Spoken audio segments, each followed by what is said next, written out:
It's crazy, but true. My 10-year-old uses this silk tape to tape his mouth closed every night before going to bed, and we're seeing tremendous results.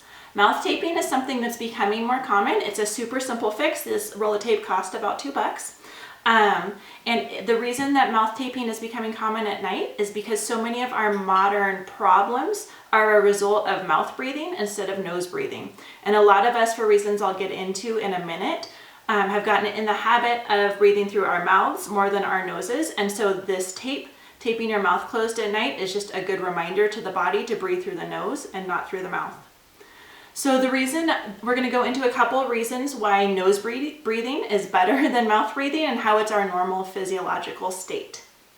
So when we breathe through our nose instead of over our mouth or through our mouth, you can go ahead and do that right now. So take in a deep breath through your nose and then through your mouth.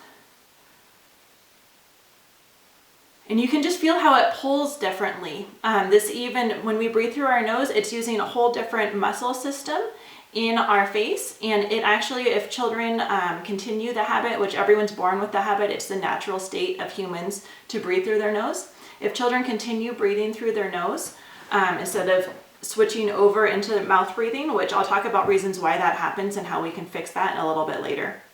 But if they do that, their whole facial structure will change. And this is something that a lot of dentists are getting on board with. A lot of readers have told me that, oh yeah, my dentist recommended that I do this, because not only does breathing through your mouth or through your nose with a closed mouth let the teeth be bathed in saliva, which saliva naturally has compounds in it that remineralize teeth and kind of repair cavities that might start forming or prevent them from forming in the first place. But it also changes the structure, widening enough so that even kids that have a habit of nose breathing a lot, instead of mouth breathing, might not even have to have their wisdom teeth removed, or they might not have to have braces at all. And so this is such a little change, and it's something that a lot of us don't think of air as anything other than oxygenating our blood. But the process of pulling air through the nose, it's a little bit harder. There's a little bit more resistance, and that can change the whole facial structure, and that really affects our dentition and even how big our chin becomes as well. The second thing that nose breathing does is it doesn't over-oxygenate the prefrontal cortex. So when we breathe through our mouth, that's our normal physiological state for if we're in panic mode, if we're in fight or flight, or if it's something that we need to really activate and there's a lot of adrenaline going. But if we're normally breathing through our mouth, even when we don't need to be, our prefrontal cortex, which is really the part of the brain that's affected by alcohol. So if you think of what alcohol does, it lowers our inhibition, it lowers our ability to make good decisions, it lowers our impulse control, it lowers our coordination, and even our cognition, like our ability to execute tasks, like motor planning.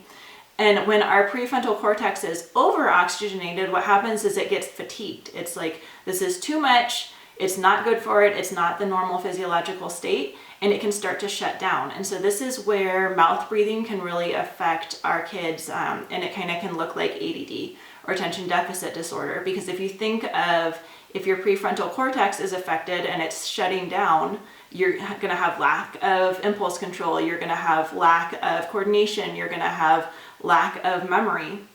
And all of that stuff is super important. So we can slow down and kind of appropriately oxygenate our brains and teach our kids to appropriately oxygenate their brains by encouraging nose breathing over mouth breathing.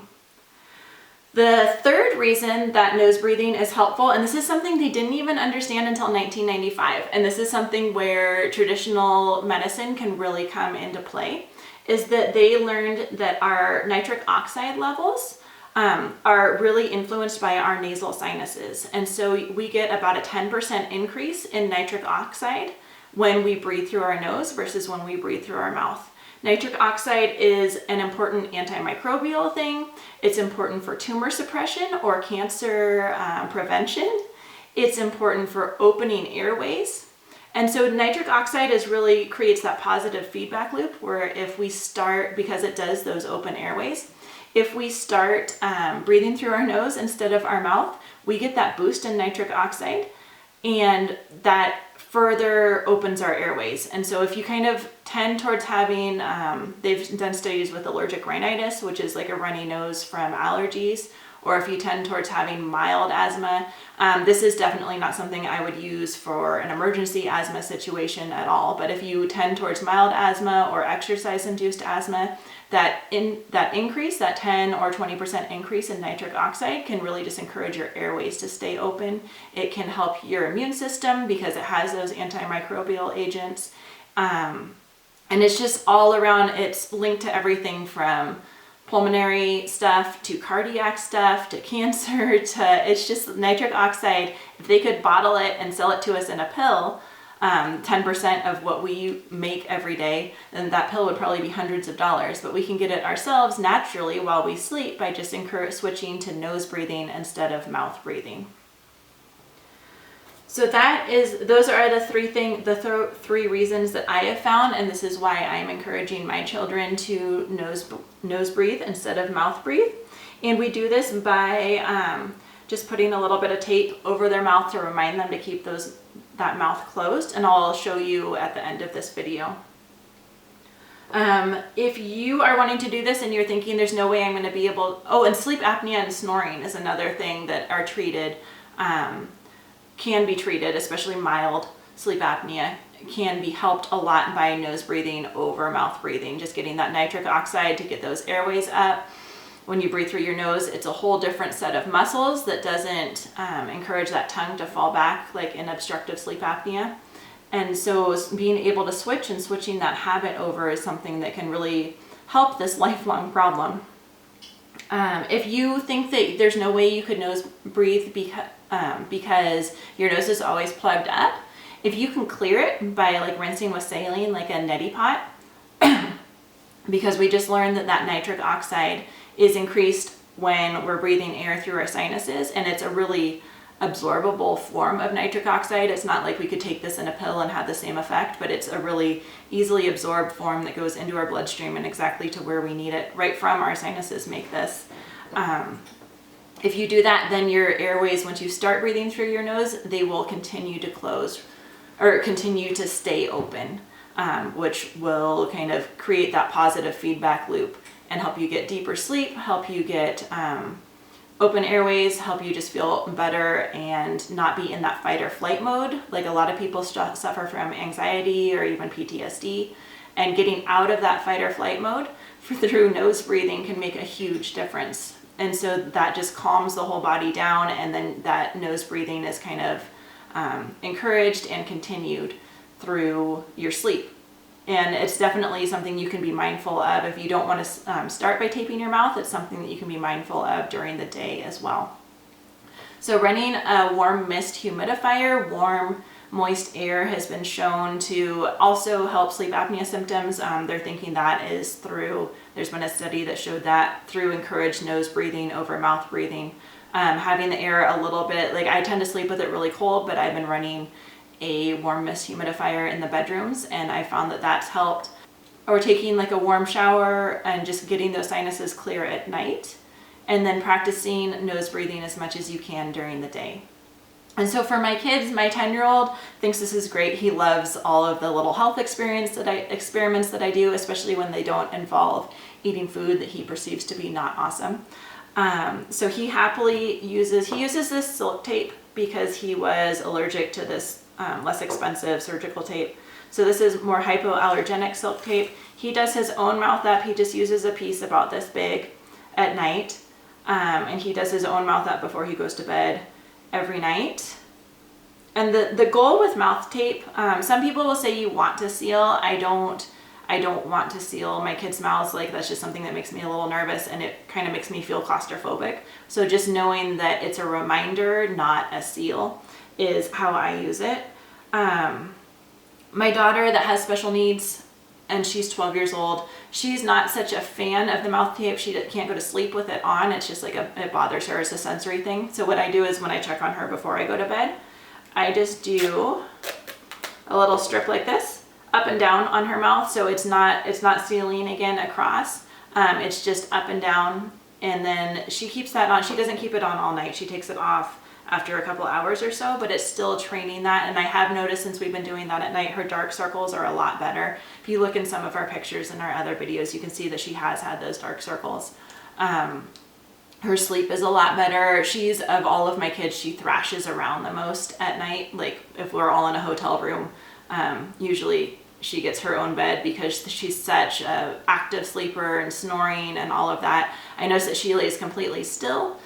She seems to be much better rested. Like at school, they're seeing kind of improvement in her ability to try new things and all of that sort of thing. Just by putting that little piece of tape on her mouth at night and encouraging that nose breathing. And then what I've noticed during the day is that I'm seeing a lot more closed mouth posture, which is something that occupational therapists will try to do. I'm not even sure why occupational therapists do it, but it's kind of supposed to be our normal physiological state. And so they will try to encourage that closed mouth posture. And I notice more nose breathing from her during the day, which again will help keep her more calm. A lot of our sensory kids or kids that have special needs can get a little amped up, overstimulated. And so that nitric oxide that we talked about earlier is really good for keeping her calm, not over-oxygenating that prefrontal cortex, so her impulse control is better. I'm just like seeing tons and tons of benefits just from this little $2 roll of tape, and she's not even wearing it all night. And then my littlest guy, he's not 5 yet. I don't feel comfortable taping his mouth closed just because he is younger. My older kids, 10 and 12, I feel like not only are we not sealing it, like they can force their mouth open and it will open. So like people are concerned if they had to throw up at night or if their nose got unexpectedly blocked at night, that they would suffocate or it would be a traumatic experience for them. They can open their mouths right up, just their jaws are strong enough. My little guy, I'm not quite comfortable doing that. So what I do is if we have screen time or if it's quiet time or like if we're watching a movie, the rule is if the movie's on, the tape stays on and the mouth stays closed. So I'm just kind of reinforcing that closed mouth, breathing through the nose with him for about an hour every day. And then I do tie it to a motivating thing, which he's quite motivated to watch, like Animal Mechanicals or whatever he's into at the time. And so this is kind of something that's easy for him to comply with as well. And then I've noticed that also, kids get trained into habits so quickly that this is something that he's been able to do really well. And then he's also benefiting because I did move that humidifier into his room. And whenever I go check on them at night, I do notice his mouth is closed. And I think keeping that humidifier on, even if you don't want to do the mouth tape, is something, and a warm mist humidifier is something that can encourage nose breathing and can encourage younger children especially to continue nose breathing just by keeping that nose open. And so that's what we do. It's just a very quick a reminder, not a seal. And then you can see, you can just open it. You can open your mouth really easily.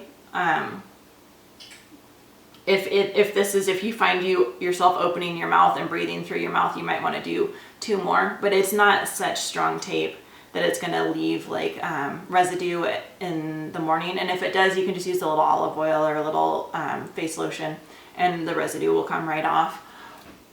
So I just wanted to tell you about mouth tape, encouraging nose breathing. It's one of those things that's free. Our body makes nitric oxide. We just have to breathe correctly and be able to get that. So I'm so glad that you joined us. I'm Kara from Health, Home, and Happiness, and if you want to click subscribe, I try to share all of these easy tips that make a huge difference in so many different parts of your life using your body's own natural healing mechanisms and no weird stuff that's going to be too hippy-dippy for you.